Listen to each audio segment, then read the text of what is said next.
The Archery show is back, and for this year in a brand new format.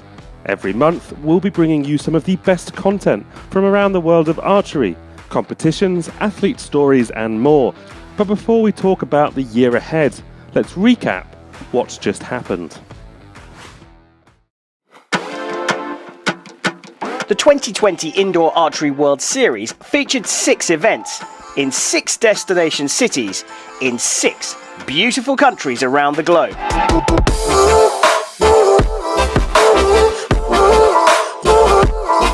The Macau Open kicked us off in November 2019 before trips to the GT Open in Luxembourg, the Roma Trophy, Sydney's new stage, and the long-established spectacle in Nîmes brought us to Las Vegas for the world-famous Vegas Shoot and the Indoor Archery World Series Finals. If anything, the story of this past indoor season was that of the compound women. There were 2 world records from Ella Gibson and Sarah Preels, and numerous talented athletes flying the flag for the category. None more so than Paige Pierce. The world number 3 medalled at 4 events on the series, and her biggest performance came at the last. Paige shot her first perfect 900 round at the Vegas Shoot, becoming only the 6th woman in history to achieve that feat, and beat emerging star Lisel Jatma to take gold at the Indoor Archery World Series Finals. It marks the first senior title for Pierce, who now truly deserves to be spoken about as one of the world's best archers. Congratulations, Paige, and congratulations to Mike Schlusser, Florian Karland, Wei Na Yon, and the teams from Matthews and Lancaster Archery Supply, who finish the 2020 Indoor Archery World Series as champions. But most of all, congratulations to the 7,000 plus of you who competed in at least one of the 6 Indoor Archery World Series events this season. Hope to see you on the line again next year.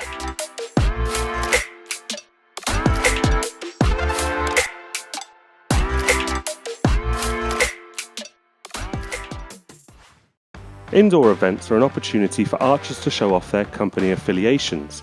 But just why is this so prevalent in the sport?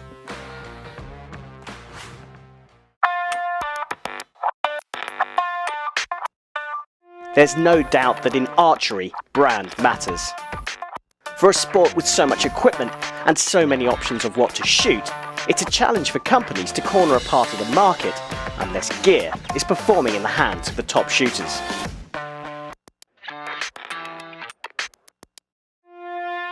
We always see the consumers looking at what are the pros shooting and why are they shooting it. So the people that jump ship every year, they're not interested in. But I think when you see some of the people that have been for a company for many years suddenly try out another company, then they're definitely interested. You see a lot of switches this year from the big, from Prime to PSE, from Matthews to PSE and everything, and it gets a good speak around. People are looking into it and seeing, oh, what's new now? Why is people changing? I think, depending on the level you're at, I think from the amateur side, a lot of it's appreciation and support from them and the brands that they support personally. And then on the pro side, it's a business thing. I make my partnerships with companies that I have relationships with. So I mean, the people that are involved in that company or that run it, how they run it, what they stand for, how well they support the different organizations or what I'm passionate about, definitely plays a role in the products that I choose to use. We have contracts, we have to fulfill those contracts, and if we fill those contracts to the end of the contract year or whatever it is, and however it pans out, if you move on, that's loyalty. I mean, basically a walking billboard. We've got our sponsors on our shirt for a reason, and we're there to represent those companies as a whole. Archery's an intensely personal sport, so how much can what somebody else is shooting influence your purchases? When people recommend me, I sometimes try. It all depends on what you think is best for you. So everyone's different and everyone shoots different, so not everything works for everyone. Most of the equipment that I choose comes from whatever my coaches pretty much throw at me, but it is cool to look and see what your favorites are shooting and what they're using. So yeah, we pay attention. You have to have the product, of course, but then also how does it appear? How does the shooters appear? Which colors are we shooting? Which colors are the bows? Which colors are the release aids? Everything is important. I don't think you can take one outside the other things. Everything is one big circle. In archery, brand matters. Having a great product matters too. How much are you watching what's in the hands of the winners? From swapping bow companies to swapping bow styles, Crystal Gorvin gave up a successful compound career for a shot at the Olympics.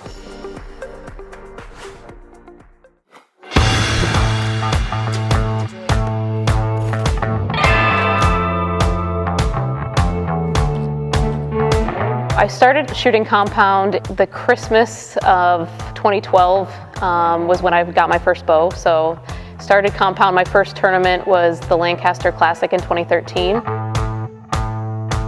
I had 2 silver medals at World Championships, indoors and outdoors. I made indoor, outdoor, and field World Championship teams for the US, multiple World Cup teams, few World Cup titles.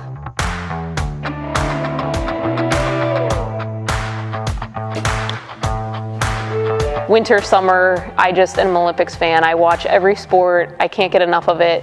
And this last Olympics in Rio, I could not watch the Olympics. I got so upset because I knew for the past couple years I'd been traveling with these people, competing with these people, and they were there at the Olympics and I was sitting at home. And it was only because of the type of bow I shot. I knew then and there that I had to try. Whether I could reach the goal or not, it didn't matter. I knew I'd regret it for the rest of my life if I didn't at least try to make it.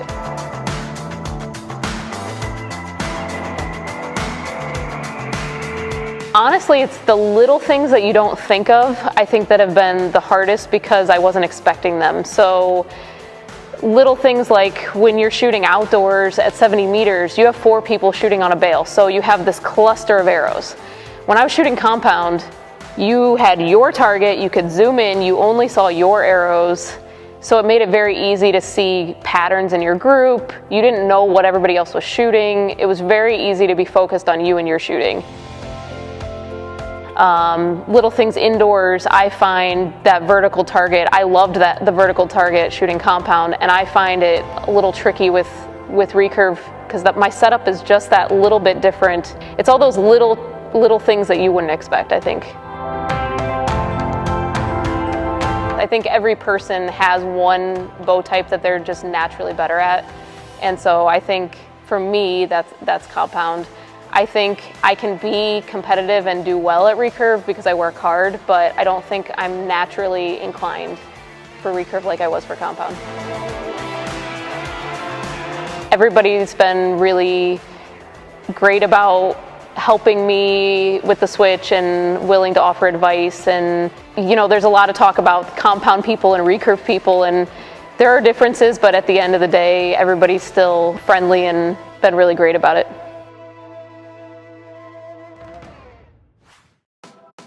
The importance of the Olympic podium can't be overstated, but just qualifying for the Games is tough enough. The Olympic Games in Japan are just months away, but the world's best archers have been training for years already. And qualification for the Games started back in June 2019.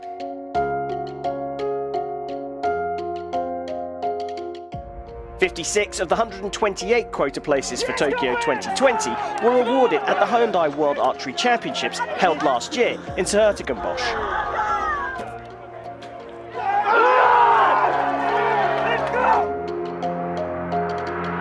It was an emotional time, both for those who won places and those who didn't.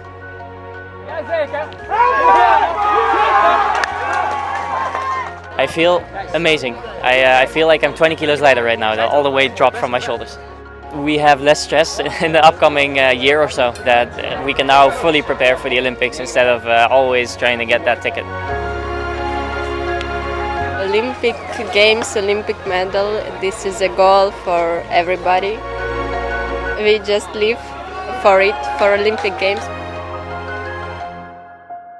Really so happy and I'm proud. I think all are proud of me and actually I'm forgot. I'm so happy.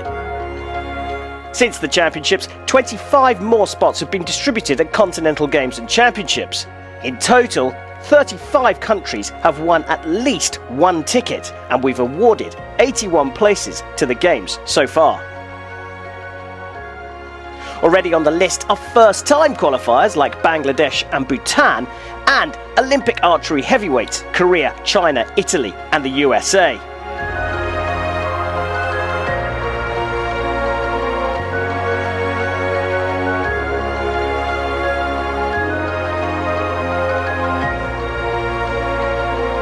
We are now in the final stretch of the qualification process. There are just 4 qualification tournaments left for Tokyo 2020. Continental Championships in the Americas, Oceania and Europe will award 16 places over the next 2 months. These tournaments are only open to athletes from the respective regions and help to ensure that the list of athletes competing is diverse. The last major date on the Olympic qualification calendar is the final tournament for both team and individual tickets. For 2020, it's going to be held at the 3rd and last stage of the Hyundai Archery World Cup in Berlin. 8 team places for men and women were booked at the World Championships last year, and 1 will go to the hosts, Japan. That leaves 3 to be won in Germany. And there are a lot of countries fighting for it. Once the dust has settled on team qualification, there will also be a number of individual places up for grabs. The exact number depends on the results of the team event, but it's not going to be many. The Olympic Games is the pinnacle of many archers' careers. With time before Tokyo quickly running out, the fight for the last remaining tickets to the Olympics is sure to be fierce.